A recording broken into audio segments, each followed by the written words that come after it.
বান্ধবী মারা গেছে, যে হত্যা করা হয়েছে, এই জিনিসটা জানছি, কিন্তু আজ পর্যন্ত আমরা জানি নাই যে কেন তাকে মারা হয়েছে। শুধু তাকে না, তাকে মাকেও মারা হয়েছে।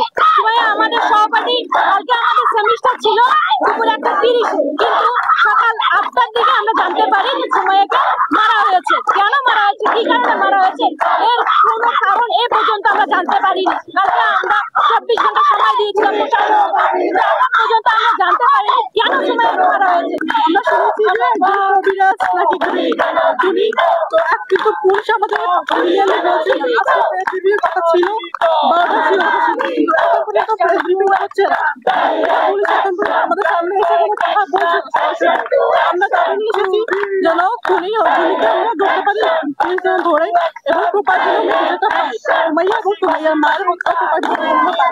এবং এইমাত্র আমরা খবর পেয়েছি যে আসলে খুনিকে খুন করেছে তা প্রমাণিত হয়েছে এবং ইনফরমেশন আছে এবং খুনিকে অ্যারেস্ট করা হয়েছে।